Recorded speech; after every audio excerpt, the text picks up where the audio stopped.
kebenaran pernyataan saya ini meskipun tanpa bukti, rakyat Indonesia bisa mengetahui bahwa pelemahan KPK dilakukan oleh Presiden Jokowi, kemudian dampaknya dituduhkan kepada PDI Perjuangan.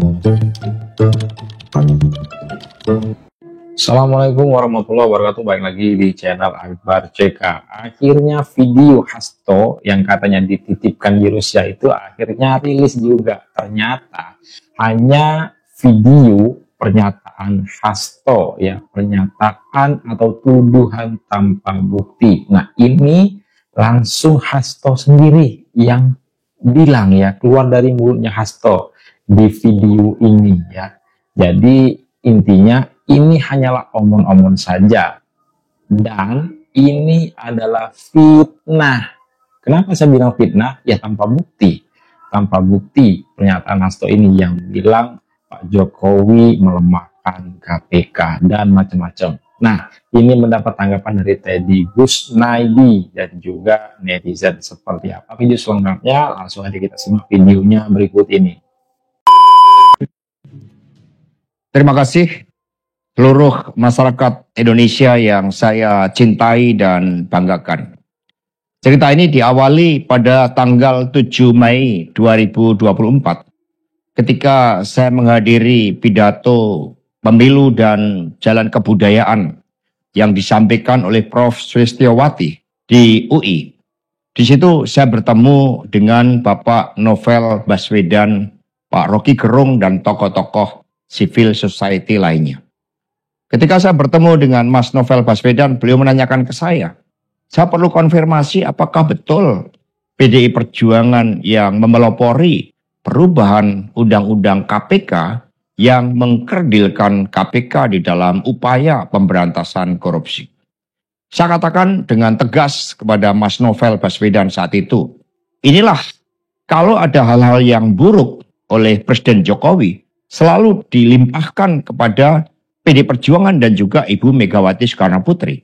Tetapi ketika ada hal-hal yang positif, selalu diambil oleh Presiden Jokowi tanpa menyisakan benefit bagi kepentingan PDI Perjuangan.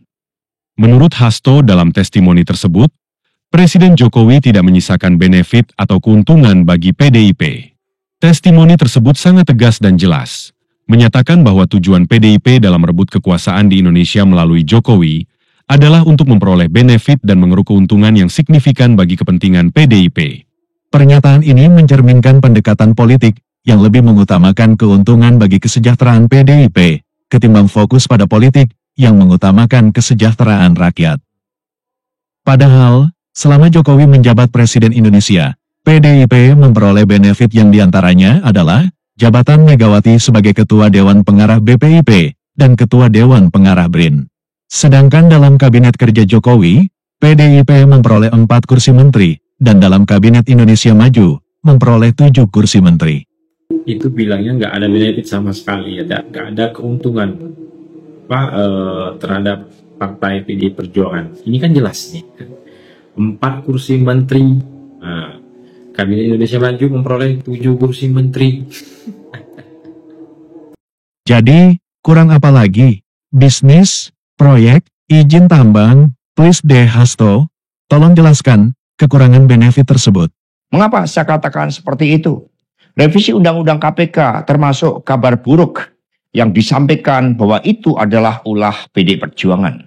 Sebagai Sekretaris Jenderal DPD Perjuangan, saya sampaikan kepada Mas Novel, bahwa saya adalah sekjen yang sangat getol menjabarkan perintah Ibu Megawati Soekarno Putri bagaimana PDI Perjuangan memerangi korupsi. Karena itulah tuduhan bahwa revisi Undang-Undang KPK diarsiteki oleh PDI Perjuangan itu sangat salah.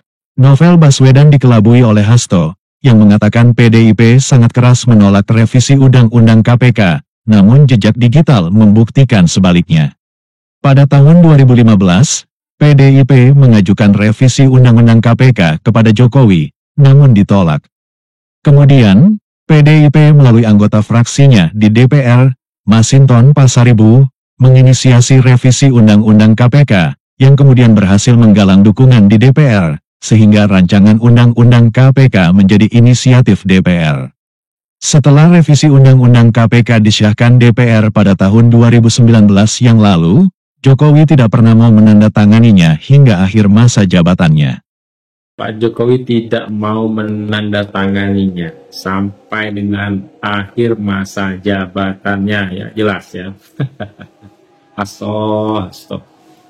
Pun berdasarkan Undang-Undang Nomor 12 Tahun 2011 tentang pembentukan peraturan dan perundang-undangan, apabila Presiden tidak menandatangani suatu undang-undang lebih 30 hari, maka undang-undang tersebut syah menjadi undang-undang. Dan ini, coba ya, ini para penonton tuh harus lihat nih. Orang-orang ya, ini bisa dicek. Orang-orang yang memaki, menghina ya, Pak Jokowi adalah para pengecut yang tidak berani tampil ketika zaman Soeharto. Coba, you name it. Ya. Dan ini sudah kita bahas semua. Ya. Siapapun.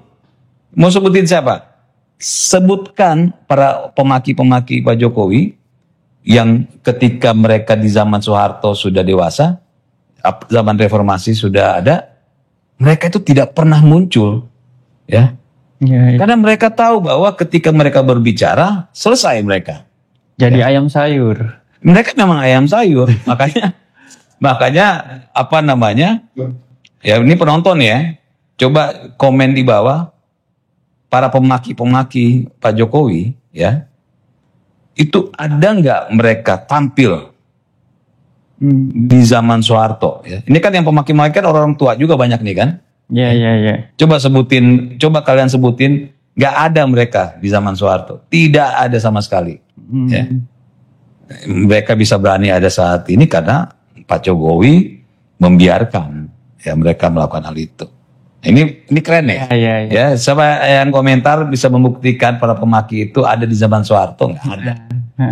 Ini anggaplah ya, kalau memang video-video yang diluncurkan oleh Pak Hasto itu kita anggap sebuah kebenaran, ya Pak Hasto kan udah ngeluncurin tuh, walaupun banyak netizen atau kita semua atau masyarakat Indonesia kecewa. Ternyata dokumen-dokumen yang disimpan yang katanya di Rusia itu ternyata ya itu video-video yang Pak Hasto ngomong sendiri kayak konten lah gitu ya. Intinya omon-omon saja ya. Anggaplah kita benarkan yuk. Karena apa? Saya setuju itu dibenarkan video itu. Karena saya melihat ada sesuatu yang sangat penting. Ya ketika Pak Hasto ngomong ya Pak Jokowi membutuhkan dana 3 juta US dollar untuk menggolkan rancangan undang-undang KPK. Nah loh, ini harus dibongkar. Apakah benar setiap rancangan undang-undang yang digodok di legislatif, ya, itu selalu ada amplopnya? Kan dengar begitu. Nah ini nyata nih. Yang menerima juga berarti bagian dari Pak Hasto juga kan, PDIP semua ini. Nah, ini benar masyarakat harus kejar ini, harus kita menuntut Pak Hasto untuk membongkar bukti-buktinya. Enggak hanya ngomong-ngomong aja, karena ini membuat gaduh loh. Apa benar gitu? Ya, terus siapa yang ngasih duit gitu 3 juta US dollar 50 miliar loh itu. Kemudian siapa yang menerima anggota-anggota DPR-nya, legislatifnya, semuanya gitu, atau siapa sebut nama? Ayo dong dibongkar dong ini nggak bisa loh ini. Ya jangan-jangan nih ya kalau kita lihat dari apa yang dikatakan Hasto ini, jangan-jangan memang tradisi inilah yang terjadi selama ini itu.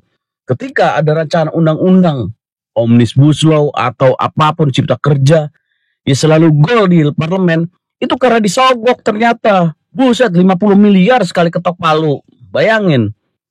Nah ini nih harus benar-benar Pak Hasto tolong dibongkar. Ya, kita pengen ini dibongkar, jangan omong-omong aja. Kalau Anda cuma ngomong-ngomong aja ini sebuah narasi atau sebuah wacana kosong, kita bisa tuntut Pak Hasto itu. Karena ini mencemarkan nama baik ya institusi.